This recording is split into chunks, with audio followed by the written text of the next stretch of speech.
ومن باع صبرة طعام كل قفيز بدرهم جاز البيع في قفيز واحد عند أبي حنيفة رحمه الله تعالى وبطل في الباقي إلا أن يسمى جملة قفزانها. وقال أبو يوسف رحمه الله ومحمد رحمه الله يصح في الوجهين.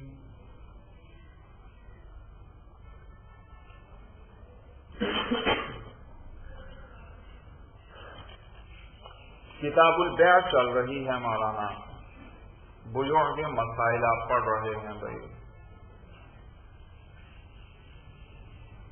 آپ نے اب تک پڑھا کہ بیع ایجاب و قبول سے منعقد ہوتی ہے، اور پہلے جو قول کرتا ہے وہ کیا کہلاتا ہے؟ ایجاب، اور دوسرے نمبر پر جو قول کرے وہ قبول کہلاتا ہے.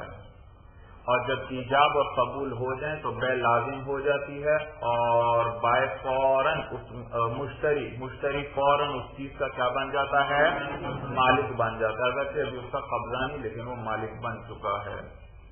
آپ دونوں میں سے کسی کو بھی بیع فسخ کرنے کا اختیار نہیں.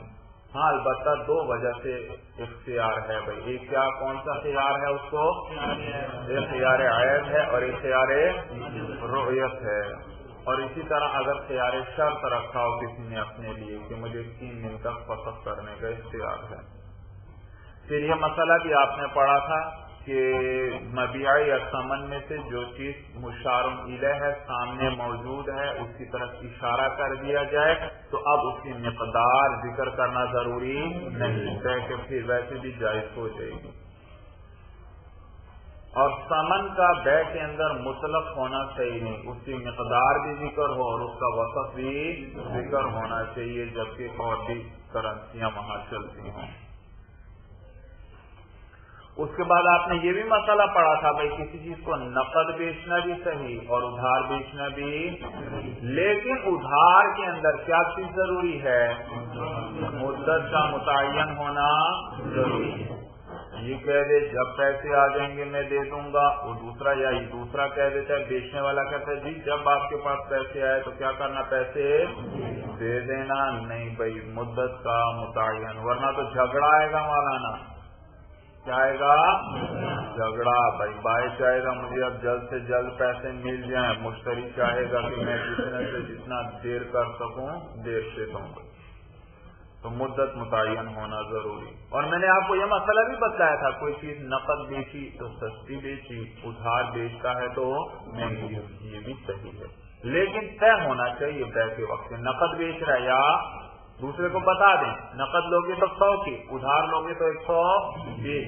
اب آپ کون سی بیع کرنا چاہتے ہیں؟ نقد کرنا چاہتے ہیں تو 100، اور اگر ادھار کرنا چاہتے ہیں تو پہلے سے طے ہونا چاہیے. سمجھ میں کون سی بیع ہونے دیں. اور یہ مسئلہ بھی پڑھا تھا بھائی آپ نے کہ کسی نے ثمن کو مطلق چھوڑ دیا ایسی بستی میں جہاں اس جیسے ایسے علاقے میں جہاں اور بھی اس جیسی کرنسی چلتی ہے، جیسے روپے ذکر کیے، تو کون سی نقدی شمار ہوگی؟ غالب نقدی ہو وہ شمار ہوگی، غالب نقدی. اور اگر غالب کوئی بھی نہیں ہے، مالیت مختلف ہے اور غالب کوئی ایک بھی نہیں ہے، تو بیع کیا ہو جائے گی؟ فاسد، کیونکہ اب جھگڑا آئے گا. اور یہ مسئلہ بھی آپ نے پڑھا تھا کہ ہر قسم کے غلے اور دانوں کی بیع کیل کر کے ماپ کر بھی صحیح ہے اور اندازے کے ساتھ بھی. ماپ کر کیسے بیع کیسے؟ میں نے مثال ذکر کی تھی. ایک آدمی آیا بھائی اور اس نے کیا کہا کہ مجھے 10 قفیز کیا دے دو، گندم کے دے دو. آپ نے 10 قفیز اس کو ماپ کر اس کے تھیلے میں ڈال کر دے دی. یہ اب بیع ہوئی کس طریقے پر ہوئی؟ باقاعدہ ماپا. ایک کبھی اندازے سے ہو جاتی ہے. بھائی آپ کے پاس گندم پڑی ہے، ایک آدمی خریدنے آتا ہے، آپ کہتے کہ اتنی گندم چاہیے بھائی، آپ کہتے ہیں بھائی میرے پاس تو وہ پیمانہ نہیں ہے، لیکن یہ اندازن اتنی ہے، اندازن تقریباً اتنی ہوگی. تو اب آپ بتائیے مولانا ماپا یا اندازہ ہی لگایا؟ یہ بیع بھی صحیح ہے کیونکہ جھگڑے کا خطرہ نہیں. بھائی وہ دیکھ رہا ہے بھائی راضی ہوتا ہے، راضی ہو جائے، نہیں ہوتا تو نہ ہو. بھائی اسی طرح اگر کسی معین برتن کے ساتھ بھائی بے کر لی لیکن اس کی مقدار کا پتہ نہیں ہے تو بھی بے صحیح ہو جائے گی. آدمی ہے اس نے آپ سے کہا مجھے 5 قفیز گندم دے دو, آپ کہتے ہیں بھائی قفیز تو پیمانہ اس وقت میرے پاس نہیں ہے, ٹوٹ گیا ہے یا گم ہو گیا, ہاں یہ بالٹی پڑی ہوئی ہے, یہ اتنے میں ایک بالٹی آپ کو دوں گا جتنی چاہیے. اب پتہ نہیں اس بالٹی میں کتنا, ایک قفیز آتا ہے یا سوا آتا ہے یا پونا آتا ہے, لیکن اس کے سامنے ہے چیز بھائی, تو جھگڑے کا کوئی امکان نہیں. اسی طرح بھائی اگر وزن کا باٹ گم ہو گیا بھائی دکاندار کے بعد, وہ کہتا ہے بھائی یہ وزن کا باٹ تو نہیں ہے, ہاں یہ اینٹ ہے, اس اینٹ کے برابر یہ چیز لیتے ہو تو اتنے کی ملے گی, تو اس میں یہ بھی جائز ہے مولانا, یہ بھی. ہاں آپ کو میں نے بتایا تھا بیع سلم کے اندر ایسا جائز نہیں بھائی, کیونکہ بیع سلم میں اس چیز کا ماپنا یا ادا یا وزن کرنا بعد میں ہوگا بڑی مدت کے بعد, اور ہو سکتا ہے اس دوران یہ چیز کیا ہو, یہ بالٹی یا اینٹ کیا ہو جائے, گم ہو جائے. اب گم ہو گئے, اب ان کی مقدار کا کچھ پتا تھا, مقدار کا تو پتہ ہی نہیں تھا, تو لہٰذا جھگڑا ہے. وہ کہے گا کم تھی, وہ کہے گا نہیں زیادہ تھی, دوسرا کہے گا.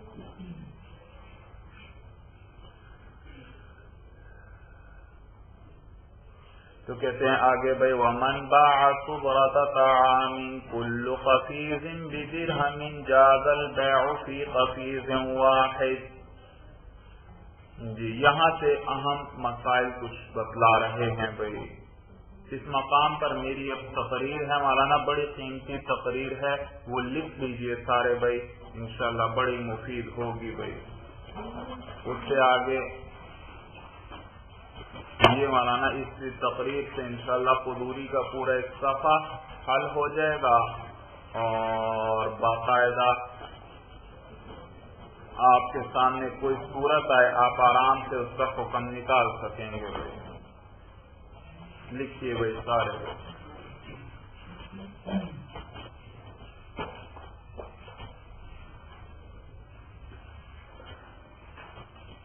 کتاب پر نہیں آئے گا بھائی, کاپی میں لکھنا ہے بھائی.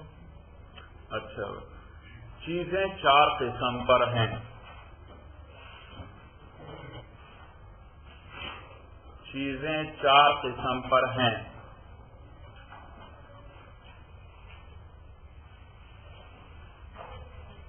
مکیلات, چھوٹا کاف ہے مولانا,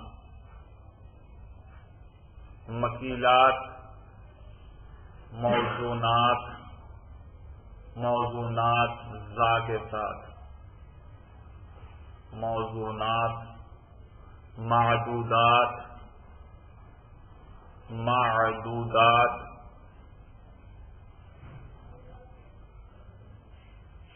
مزروعات زال کے ساتھ ہے, مزروعات. کتنی قسم پر ہے بھائی؟ اول مکیلا, ثانی, ثالث, رابع, مزروعات. بھائی دیکھو مکیلا, کچھ چیزیں آپ ماپ کر لیتے ہیں بھائی, دودھ لینے گئے آپ تو دودھ وہ وزن کر کے دیتا ہے, گن کے دیتا ہے, لمبائی ناپ کے دیتا ہے, یا ماپ کر برتن, مخصوص برتن بھر کر دیتا ہے. مخصوص برتن ہے وہ لیٹر والا بھائی, وہ آپ کو بھر کر دیتا ہے. یہ مکیلات میں سے ہے. کچھ چیزیں موزونات میں سے وزن کیا جاتا ہے ان کو بھائی, جیسے آپ چینی لینے گئے تو دکاندار کیا کرے گا, 1 کلو یا 2 کلو تول کر دے گا. کچھ چیزیں معدودات ہیں مولانا, گن کر بیچی جاتی ہیں, جیسے انڈے بھائی آپ لینے گئے 1 درجن لیتے ہیں یا 2 درجن گن کر بھائی.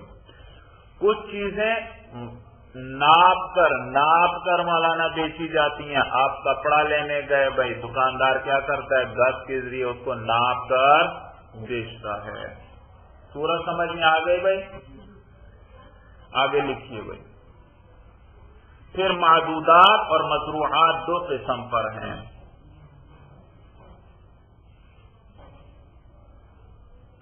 پھر معدودات اور مزروعات 2 قسم پر ہیں. متقاربہ اور غیر متقاربہ.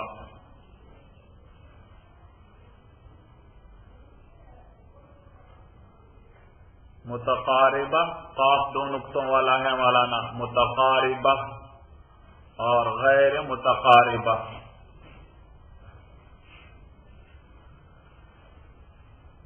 تو کل کتنی قسم کی چیزیں ہو گئی مولانا؟ 6 قسم پر ہو گئی بھائی. مکیلات موزونات تو اسی طرح 2، معدودات کی 2 قسمیں اور مزروعات کی بھی 2 قسمیں، تو یہ 6 قسم پر ہو گئی چیزیں بھائی.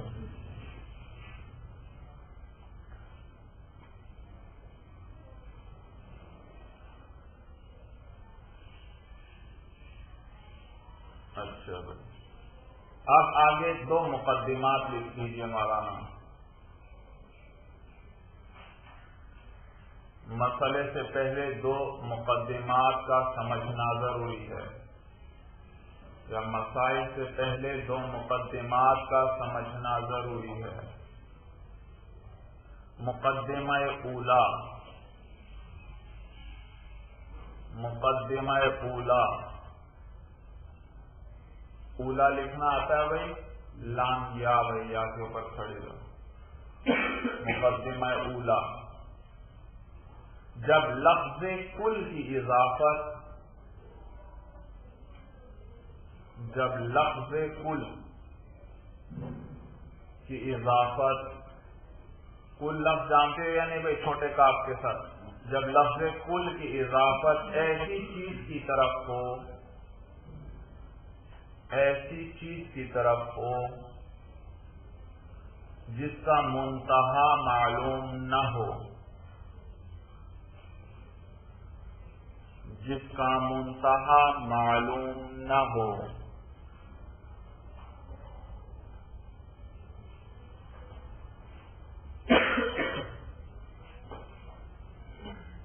تو وہ ادنا و اقل کو شامل ہوگا.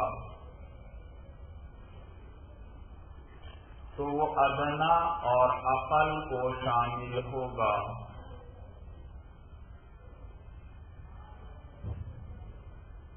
یعنی ایک کو، یعنی ایک کو.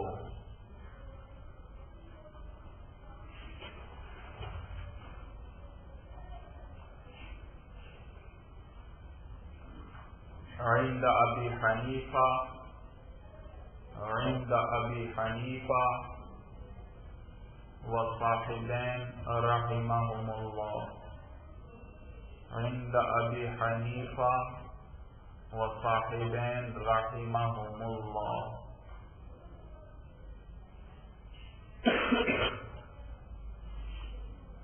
یہاں تک لکھ لیا بھائی؟ اب اس ضابطے کو سمجھ بھی لو بھائی. یاد رکھو، جب لفظ کل کی اضافت ایسی چیز کی طرف کر دی جس کا منتہا، جس کی انتہا معلوم نہیں ہے، تو وہ کس کو شامل ہوگا؟ ادنا اور اقل، یعنی ایک کو. بھائی ایک دکاندار نے بیچا بھائی، گندم کا ڈھیر پڑا ہوا ہے، بیچتا ہے آپ پر بھائی، آپ کے ہاتھ بیچ رہا ہے. کیا کہتا ہے؟ یہ گندم کا ڈھیر ہے، یہ میں آپ کو بیچتا ہوں. کل ذراع، کل قفیز بدرہم، کل قفیز، ہر قفیز کتنے کا ہے؟ 1 درہم. یہ گندم پڑی ہے، یہ میں آپ کو بیچتا ہوں، ہر قفیز 1 درہم کا. تو کل کی اضافت ہوئی مولانا. کل قفیز، کل کی کیا ہوئی؟ اضافت ہوئی. کس کی طرف؟ قفیز کی طرف. اور جس کا منتہا، جس کی انتہا معلوم نہیں. کتنے قفیز ہے مولانا؟ 10 ہیں، 20 ہیں، 30 ہیں، 40 ہیں، کچھ پتا ہے؟ تو انتہا کا پتا. تو جب بھی لفظ کل کی اضافت ایسی چیز کی طرف ہو جائے جس کی انتہا کا پتا، تو وہ ادنا اور اقل کو شامل ہوگا. ادنا سب سے کم جو ہے، اور کم فرد اقل کو، مقدار کو. اور وہ کتنی ہے؟ 1 بھائی، 1. معلوم ہوا یہ بے درست نہیں ہے مولانا، صرف 1 قفیز میں بے درست ہے بس. کیونکہ اس نے کیا کہا تھا؟ دکاندار نے کیا کہا تھا؟ کل قفیز بدرہم، ہر قفیز. تو کل لفظ کل کی اضافت ہوئی اور کس چیز کی طرف ہوئی؟ اور قفیز کی کوئی انتہا یہاں پتہ ہے؟ کتنے قفیز ہیں؟ تو ایسے موقع پر یہ کتنے کو شامل ہوتا ہے؟ ادنا اور اقل کو، ادنا مقدار کو، اور ادنا اور اصل سے کم مقدار کتنی ہے؟ ایک ہے، وہ ایک پیمانہ بس. تو لہذا کتنے میں بیع صحیح ہوگی؟ ایک کفیل میں بیع صحیح ہے بس. ضابطہ سب کو سمجھ میں آ گیا؟ مقدمہ ثانیہ لکھیے، مقدمہ ثانیہ جلدی جلدی لکھو ذرا بھائی.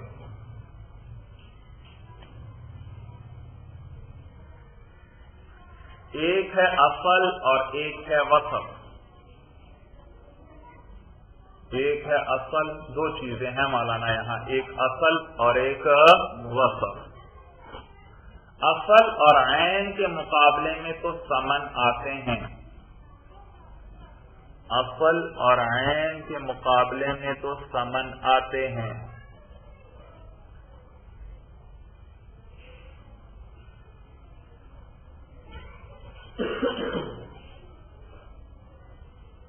مگر وصف کے مقابلے میں ثمن نہیں آتے، مگر وصف کے مقابلے میں ثمن نہیں آتے.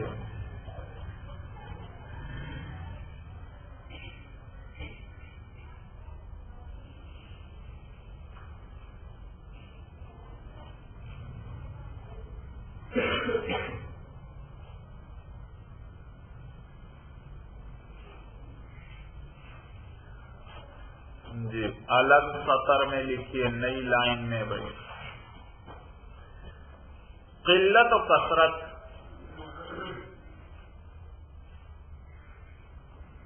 یاد رکھو کوئی چیز لکھتے ہوئے کاپی کے بالکل شروع سے شروع نہیں کرتے بھائی، اور نہ بالکل آخری کنارے تک لکھتے ہیں، دونوں طرف کچھ تھوڑی سی جگہ چھوڑ دیتے ہیں. صورت سمجھ میں آئی بھائی؟ تھوڑی تھوڑی جگہ دونوں طرف 1 انچ پونا انچ جگہ ضرور چھوڑا کریں. یہ تحریر کا اصول بنا لیں اپنے. اور تحریر مسلسل نہ لکھا کریں، اس کے پیرے بنا لیا کریں 2-4 سطروں کے بعد، پھر نیا پیرا شروع کیا بھائی. اور پھر پیرے کے شروع کے اندر بھی تھوڑی سی جگہ مزید خالی چھوڑ دی جاتی ہے. آپ کتابوں میں دیکھ لیں بھائی، اسی طرح سے عبارت حسین معلوم ہوتی ہے، اس کو پڑھنا آسان ہو جاتا ہے بھائی، حصے بن جاتے ہیں اس کے. اچھا، تو قلت و کثرت یعنی کیل اور وزن، یعنی کیل اور وزن مکیلات اور موزونات میں اصل ہیں. یعنی کیل اور وزن مکیلات اور موزونات میں اصل ہیں.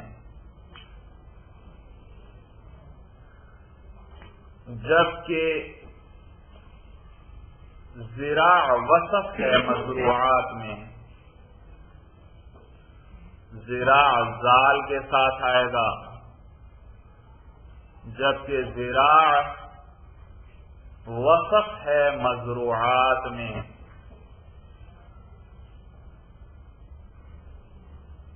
کیونکہ ضابطہ ہے، کیونکہ ضابطہ ہے. ما یتعیب، ما یتعیب، تا 2 نقطوں والی بھائی، ما یتعیب بالتبعیض. تبعیض میں بھی مولانا تا 2 نقطوں والی ہے، با ہے، عین ہے، یا ہے، ضاد ہے، بعض سے ہے، بعض. ما یتعیب بالتبعیض والتشخیص. تشخیص کی بھی مولانا تا کون سی ہے؟ 2 نقطوں والی بھائی. ادھر سن لو بھائی، تا 2 نقطوں والی ہے، پھر شین ہے، پھر قاف 2 نقطوں والا ہے، پھر یا ہے، پھر صاد ہے. والتشخیص لکھ لیا بھائی. فالزیادۃ والنقصان، فالزیادۃ والنقصان. فا الف کے ساتھ لکھیں، اور لام کے ساتھ زیادت پہ. فالزیادۃ والنقصان فیہ وصف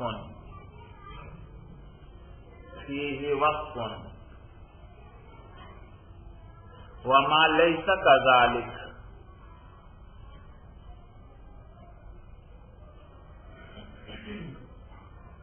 وما لیس کذالک فالزیادۃ والنقصان فیہ اصل.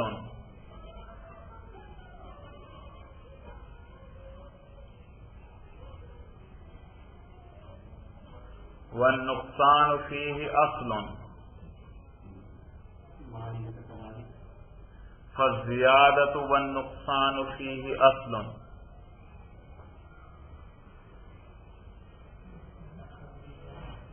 فالزیادۃ والنقصان فیہ. لکھ لیا بھائی؟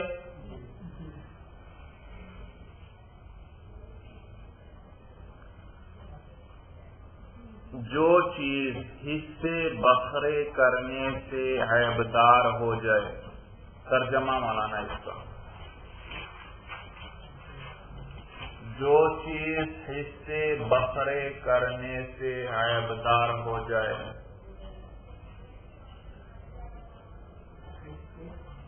حصے بکھرے کرنے سے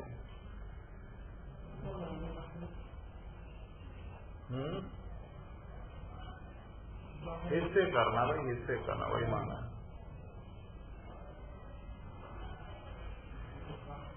وہ چیز جو چیز حصے بکھرے کرنے سے عیبدار ہو جائے تو اس میں کمی اور بیشی وصف ہے. کمی اور زیادتی وصف ہے. تو اس میں کمی اور زیادتی وصف ہے.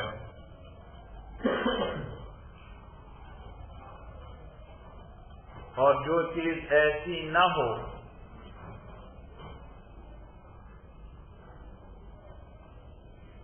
اس میں کمی بیشی اور کمی اور زیادتی اصل ہے.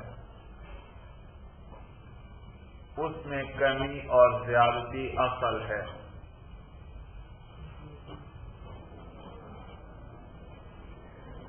ترجمہ لکھ لیا بھائی؟ آگے لکھیے.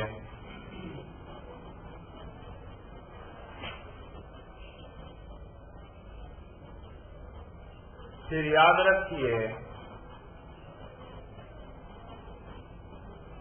ذراع کے دو اعتبار ہیں. پھر یاد رکھیے ذراع کے دو اعتبار ہیں.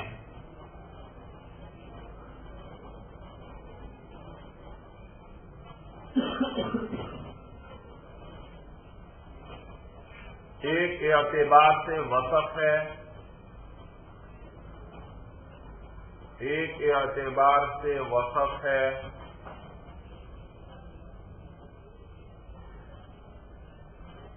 تو دوسرے اعتبار سے اصل بھی بنتا ہے.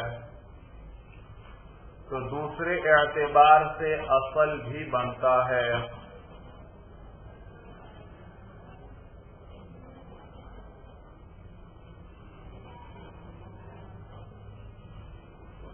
کیونکہ ذراع کے زیادہ ہونے سے چیز بھی زیادہ ہوتی ہے. کیونکہ ذراع کے زیادہ ہونے سے چیز بھی زیادہ ہوتی ہے.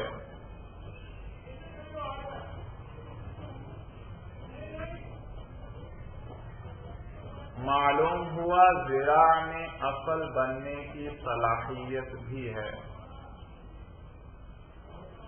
معلوم ہوا ذراع میں اصل بننے کی صلاحیت بھی ہے.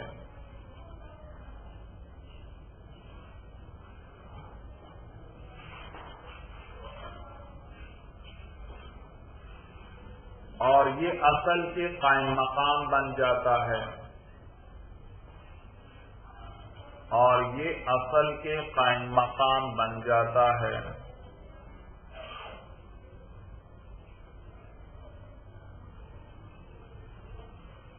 جب ہر ذراع کی قیمت ذکر کر دی جائے.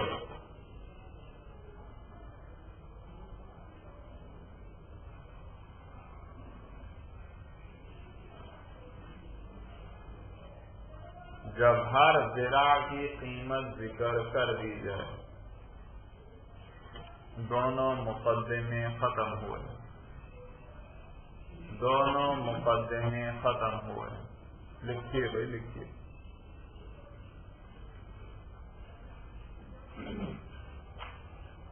اچھا بھائی اوپر کیا ذکر ہوا تھا؟ چیزیں کتنی قسم پر ہیں؟ چار. اور پھر ان میں معدودات اور مزروعات دو دو قسم پر ہیں. تو کل کتنی قسمیں ہو گئے؟ اب آگے لکھیے الگ سطر میں. پھر یہ 6 قسم کی چیزیں جو ہیں، پھر یہ 6 قسم کی چیزیں جو ہیں، انہیں بیچتے ہوئے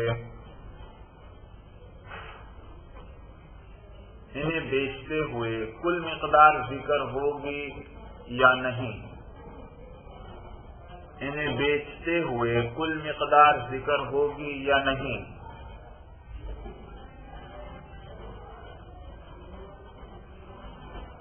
اسی طرح ہر پیمانے یا ہر فرد کی قیمت ذکر ہوگی یا نہیں؟ اسی طرح ہر پیمانے یا ہر فرد کی قیمت ذکر ہوگی یا نہیں؟ تو کل 4 صورتیں بن گئیں. تو کل 4 صورتیں بن گئی ہیں.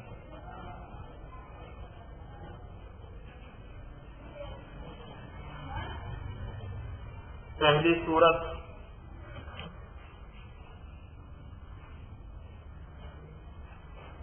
کہ نہ تو کل مقدار ذکر ہو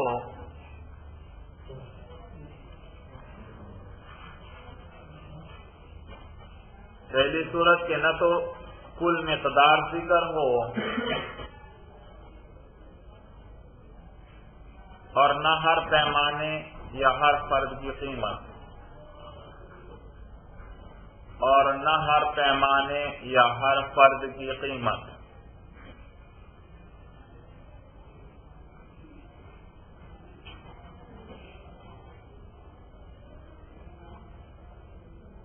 دوسری صورت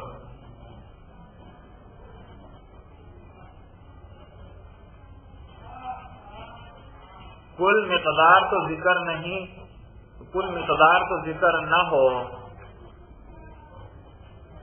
کل مقدار تو ذکر نہ ہو مگر ہر پیمانے کی قیمت ذکر ہو،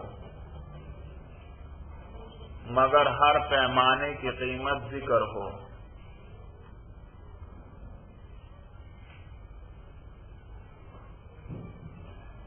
تیسری صورت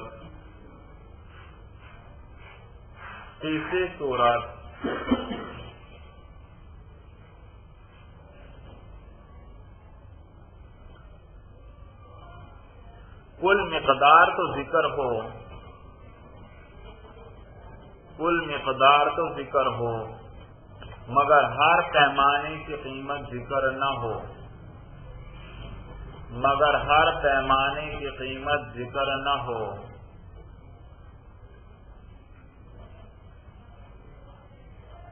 چوتھی صورت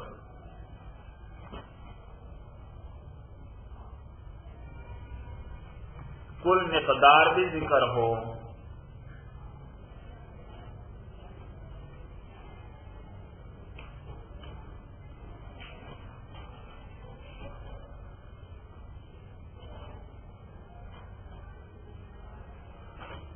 چوتھی صورت لکھ لی بھائی پوری. کل مقدار بھی ذکر ہو اور ہر پیمانے یا ہر فرد کی قیمت بھی ذکر ہو، اور ہر فرد یا ہر پیمانے کی قیمت بھی ذکر ہو.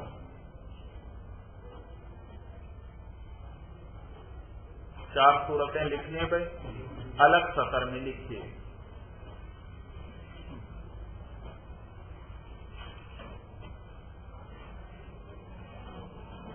ان میں سے پہلی صورت کا حکم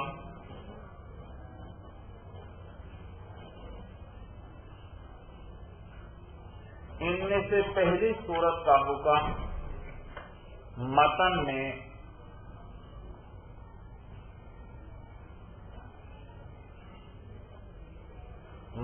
میں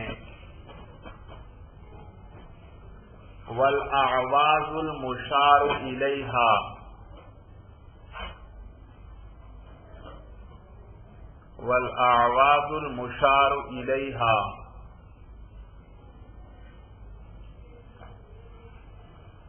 لا يحتاج الى معرفت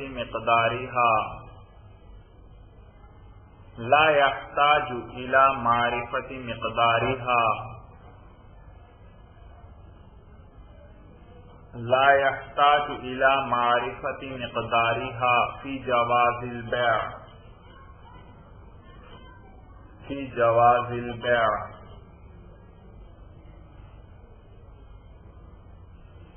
میں بیان کر دیا گیا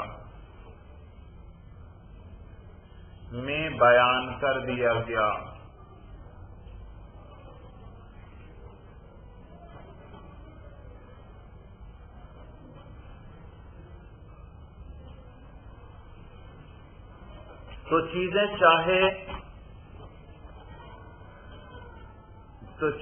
ان 6 قسموں میں سے جس قبیل کی بھی ہوں،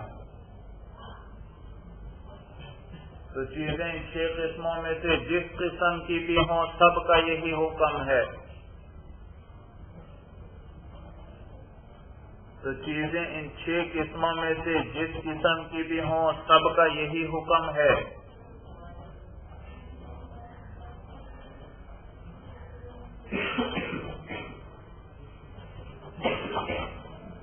جبکہ باقی 3 صورتوں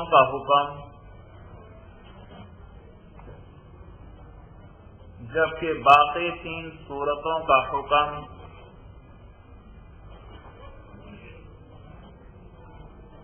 ذیل میں دیے گئے نقشے سے معلوم کیا جا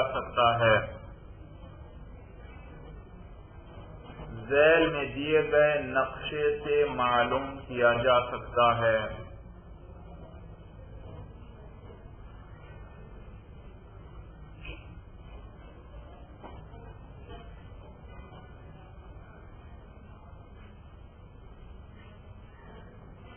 اچھا بھائی، اب آپ نے ایک نقشہ بنانا ہے، 4 خانے بھائی بنائے آگے بھائی۔ صفحے کے اوپر اگر جگہ ہے تو کافی ذرا 7-8 لائنوں کی 7-8 لائنیں جگہ ہے تو یہیں پر آ جائے گا، نہیں تو اگلے صفحے پہ بنا لیں بھائی۔ 4 لائنیں کھینچیں بھائی، 4 خانے بنائے بھائی۔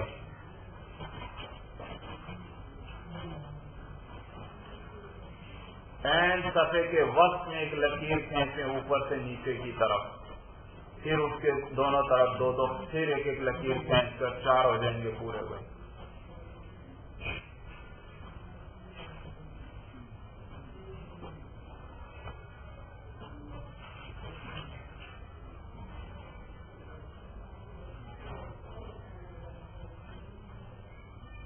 صورت سمجھ میں آ گئی بھائی؟ 4 خانے کیسے بنے؟ صفحے کے درمیان میں ایک لکیر لگا لو، دیکھو اب صفحہ کی آدھ تقسیم ہو گئی، ایک طرف آدھا ہے دوسری طرف بھی آدھا، پھر ایک لائن اور درمیان میں دونوں طرف لگا دو تو 4 سے برابر بن گئے۔ اچھا بھائی، پہلے خانے میں لکھو بھائی شے کی نوع۔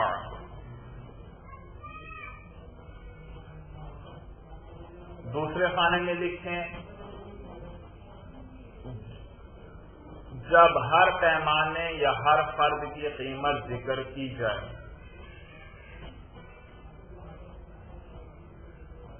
جب ہر پیمانے یا ہر فرد کی قیمت ذکر کی جائے،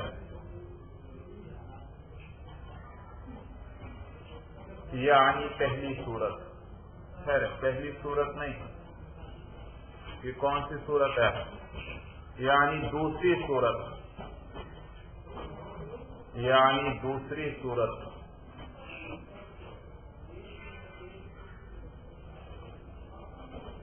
اگلے خانے میں لکھیں بھائی جب کل مقدار ذکر کی جائے، جب کل مقدار ذکر کی جائے یعنی تیسری صورت، یعنی تیسری صورت۔ اگلے خانے میں لکھیں جب کل مقدار بھی ذکر ہو اور ہر پیمانے کی قیمت بھی، جب کل مقدار بھی ذکر ہو اور ہر پیمانے کی قیمت بھی، یعنی چوتھی صورت، یعنی چوتھی صورت۔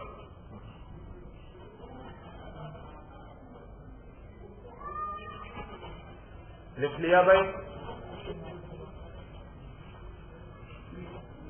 چاروں خانوں کے اوپر ایک ایک عبارت آ گئی مولانا۔ اب اس کے نیچے لکیر کھینچ دیں، یہ عنوان تھا اس خانے کا، ہر خانے کا عنوان اوپر ہم نے لکھ دیا بھائی۔ اب اس کے نیچے لکیر کھینچ دیں مولانا۔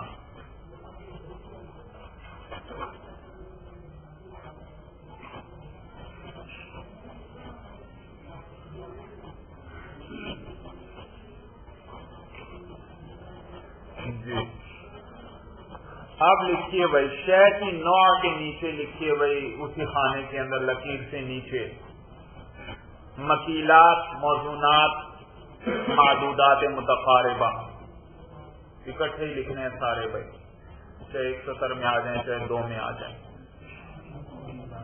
مکیلات، موزونات، معدودات متقاربہ، ان تینوں کا اکٹھا حکم بیان ہوگا۔ مکیلات، موزونات، معدودات متقاربہ۔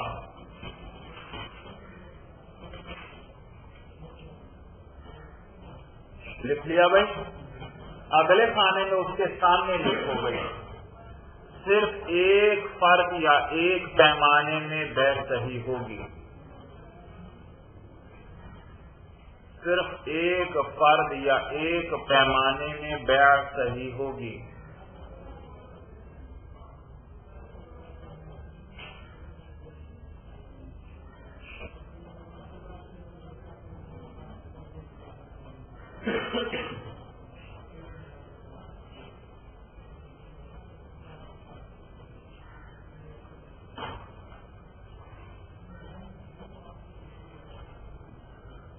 اگلے بھائی آگے جو عبارت آپ نے لکھنی ہے وہ دونوں خانوں میں ملا کر لکھنی ہے، سمجھ میں آیا؟ اگلے خانے کون کون سی صورت والے ہیں؟ تیسری اور چوتھی کا ایک ہی حکم ہے، تو لکھتے جانا، اگلے خانے کے اندر بھی لکھتے چلے جانا، دو خانوں کے اندر دو لائنوں میں لکھ سکیں یا تین میں لکھ سکیں، لیکن دونوں خانوں میں لکھتے جائیں مسلسل لکیر پر بھائی۔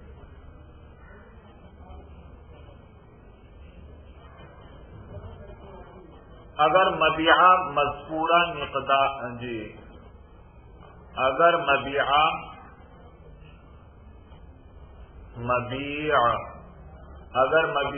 مذکورہ مقدار کے برابر نکلے، اگر مبیع مذکورہ مقدار کے برابر نکلے تو بیع صحیح ہے،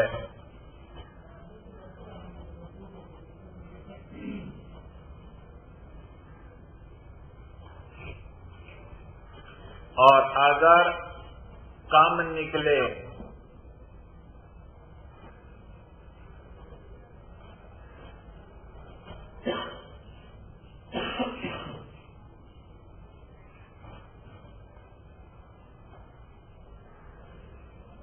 تو، اور اگر کم نکلے تو جتنی مقدار ہوگی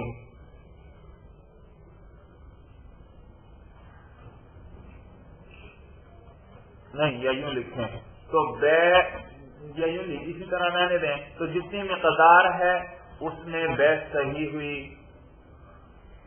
اس میں بیع صحیح ہوئی، اور اسی کے بقدر سمن دینے پڑیں گے اور اسی کے بقدر سمن دینے پڑیں گے.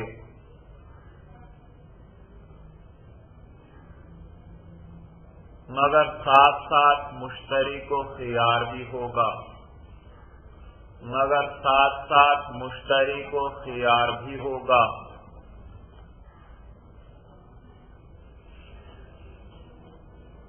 چاہے تو بے کو رد کر دے، چاہے تو بے کو رد کر دے.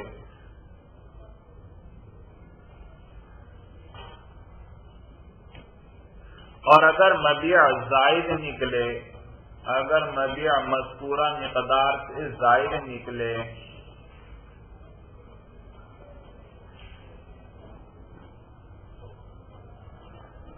ایک ہی خانے میں لکھ رہے ہیں یا دو میں؟ دو میں لکھو. ابھی ایک میں لکھا ہوگا آپ نے پتہ نہیں 6-7 لائنیں بھر دی ہوں گی. دو میں لکھتے تو 3 لائنیں ہو جاتی ہیں. 4 کیا لکھا بھائی؟ اور اگر مبیع مذکورہ مقدار سے زائد نکلے تو جتنی مقدار ذکر ہوئی تھی اس میں بے صحیح ہو گئی.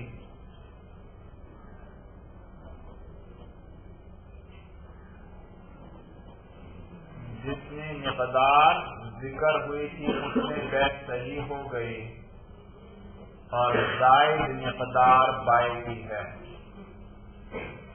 اور زائد مقدار بائعی ہے.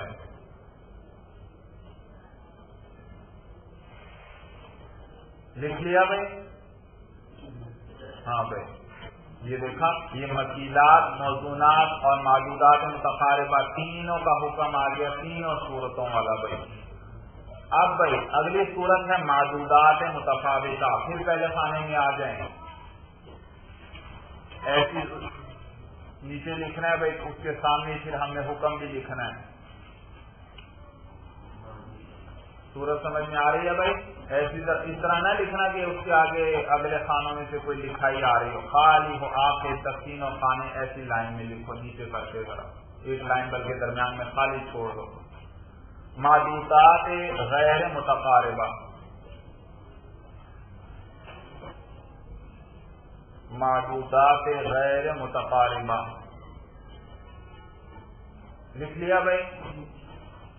پہلے اگلے خانے میں لکھو والا بے فاسد ہوگی، بے فاسد ہوگی.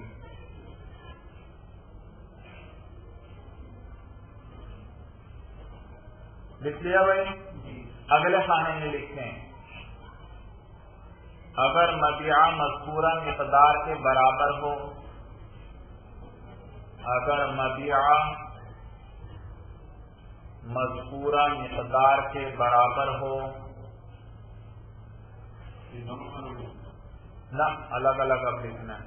اب دونوں نے نہیں لکھنا، بس تو صرف پہلے والے میں تھا کہ دونوں نے اکٹھا لکھنا تھا کیونکہ دونوں کا حکم ایک تھا. اگر مبیع مذکورہ مقدار کے برابر ہو تو بے صحیح،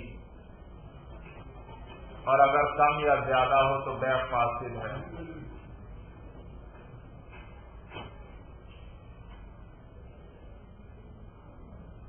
اور اگر کم یا زیادہ ہو تو بے فاسد ہے.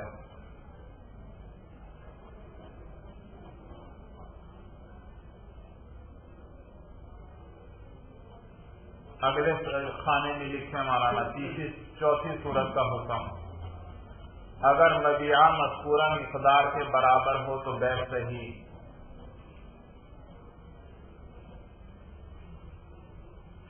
اگر مبیع مذکورہ مقدار کے برابر ہو تو بیع صحیح ہے.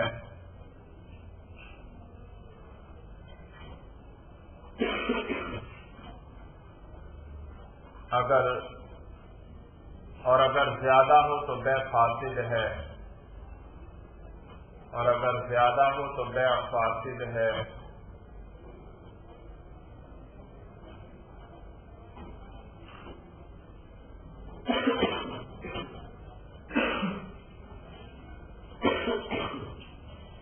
اور اگر کم ہو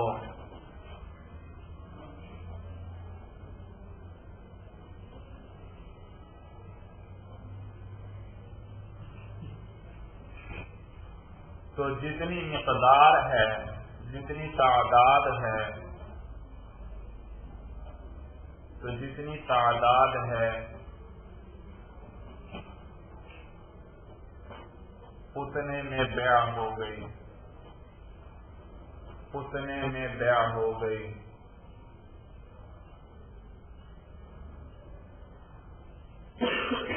اتنے میں، اور اسی کے بقدر ثمن ادا کرنے پڑیں گے، اور اسی کے بقدر ثمن ادا کرنے پڑیں گے۔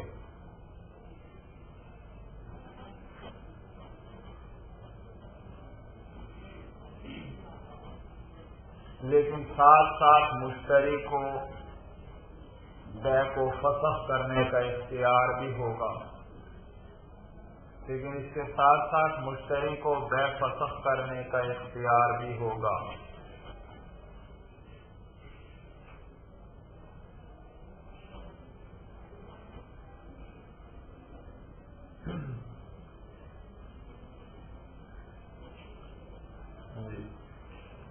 معدودات غیر متقاربہ، تینوں صورتوں کا حکم سمجھ میں آ گیا بھائی؟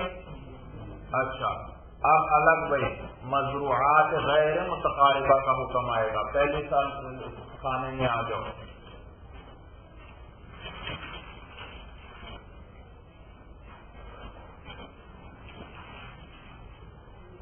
مزروعات غیر متقاربہ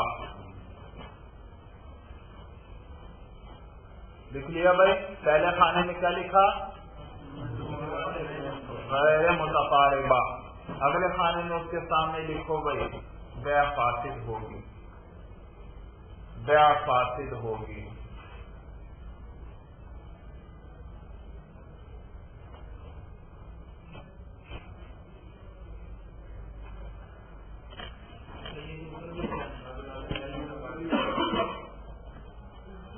بیع فاسد ہوگی، کیا لکھا ہے اوپر بھائی؟ کیا لکھا تھا؟ مزروعات غیر متقاربہ۔ بھائی سب سے پہلے اوپر آیا تھا مثیلات، موزونات اور معدودات متقاربہ۔ اگلا کیا تھا؟ معدودات غیر۔ اب کیا آ رہا ہے؟ اچھا، اس کے پہلے خانے میں کیا لکھا گیا؟ بیع فاسد ہوگی۔ اگلے خانے میں لکھو اس کے سامنے مولانا، اگر مبیعہ مذکورہ مقدار کے برابر ہو تو بیع صحیح، اگر مبیعہ مذکورہ مقدار کے برابر ہو گئی، یہ تیسرے خانے میں لکھ رہے ہیں آپ بھائی، اگر مبیعہ مذکورہ مقدار کے برابر ہو تو بیع صحیح، اگر مبیعہ مذکورہ مقدار سے کم ہو، سے کم نکلے، اگر مبیعہ مذکورہ مقدار سے کم نکلے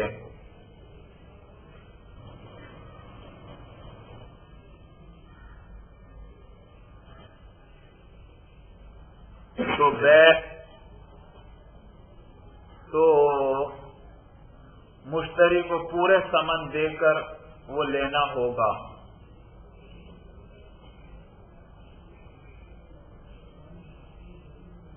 پورے ثمن دے کر وہ لینا ہوگا۔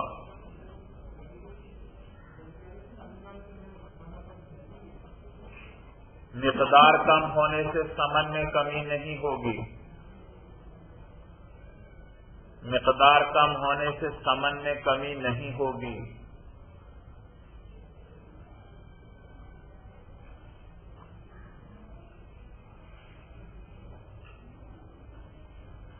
البتہ ساتھ ساتھ مشتری کو اختیار ہوگا، بیع کو فسخ کرنا چاہے تو فسخ کر سکتا ہے۔ البتہ اگر مشتری چاہے تو بیع کو فسخ کر سکتا ہے۔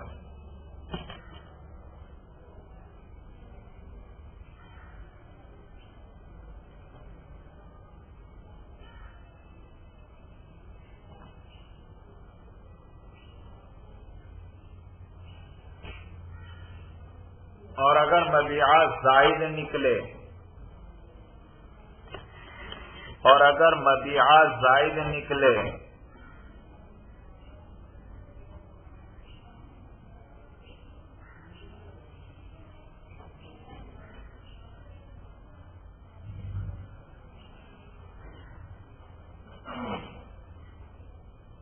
تو سارا مبیعہ مشتری ہی کا ہوگا، تو سارا مبیعہ مشتری کا ہوگا، اور پیسے زائد نہیں دینا پڑیں گے، جو طے ہوئے تھے وہی دے گا، جو طے ہوئے تھے وہی دے گا، اور بائع کو واپس لینے کا وہ چیز یا وہ زائد چیز واپس لینے کا کوئی اختیار نہیں، اور بائع کو وہ مبیعہ یا وہ زائد چیز واپس لینے کا کوئی اختیار نہیں، اور بائع کو وہ مبیعہ یا اس کی زائد مقدار واپس لینے کا کوئی اختیار نہیں۔ جی یہ تیسرے خانے میں آپ نے لکھا بھائی، اب چوتھے خانے میں لکھیں بھائی،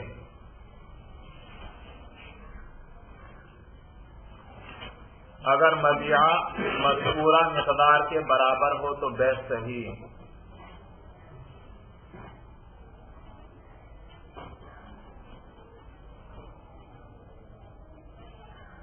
تو بیع صحیح،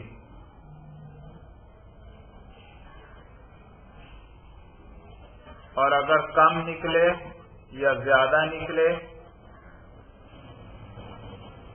اور اگر کم نکلے، زیادہ والی صورت آگے لکھ لینا، اور اگر کم نکلے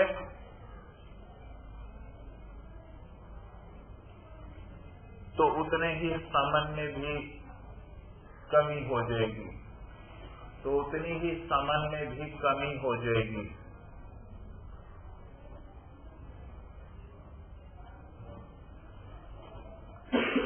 اور ساتھ ساتھ مشتری کو بیع فسخ کرنے کا اختیار بھی ہوگا،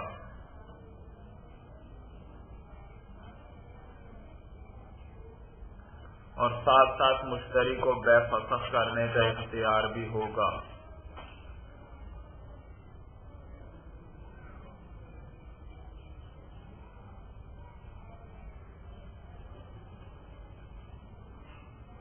اور اگر مبیعہ زیادہ نکلے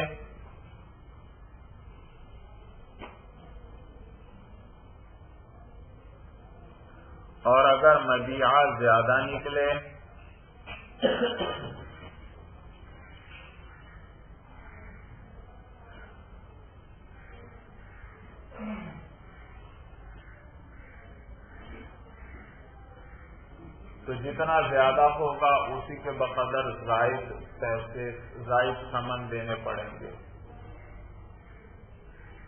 تو جتنا زائد ہوگا اسی کے بقدر زائد ثمن ادا کرنے پڑیں گے۔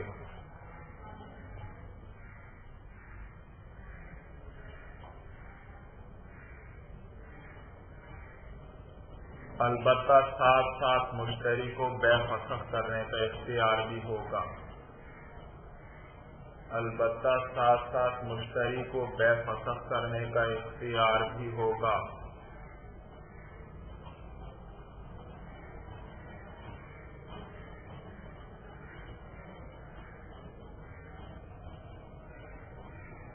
جی لکھ لیا بھائی۔ اب اگلے پھر آ جائیں پہلی سطر میں بھائی، مزروعات متقاربہ،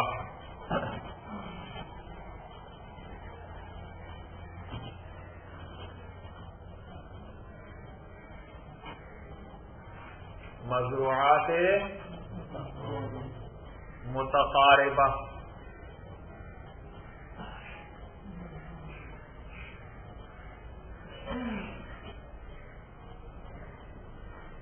اگلے خانے میں لکھے ہیں بھائی، بے ایک ذراع میں صحیح ہوگی، بیع ایک ذراع میں صحیح ہوگی،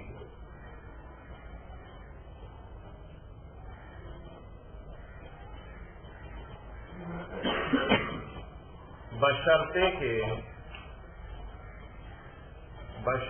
کہ ایک ذراع جدا کرنے سے، ایک ذراع کاٹ لینے سے، بشرطے کہ ایک ذراع جدا کرنے سے کپڑے کو نقصان نہ پہنچتا ہو، کپڑے کو نقصان نہ پہنچتا ہو،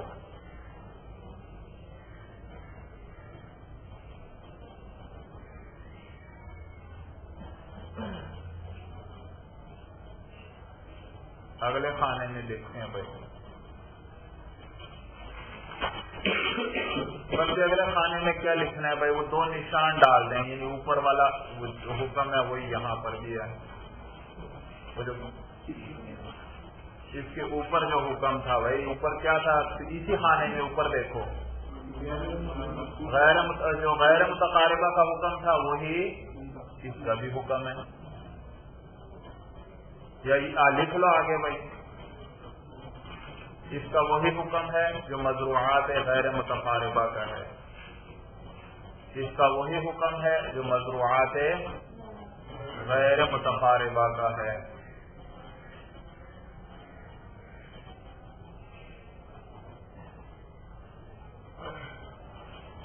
لکھ لیا بھائی، اگلے خانے میں بھی یہی لکھ لو، اس کا بھی وہی حکم ہے جو مزروعات غیر متقاربہ کا ہے، اس کا بھی وہی حکم ہے جو مزروعات غیر متقاربہ کا ہے۔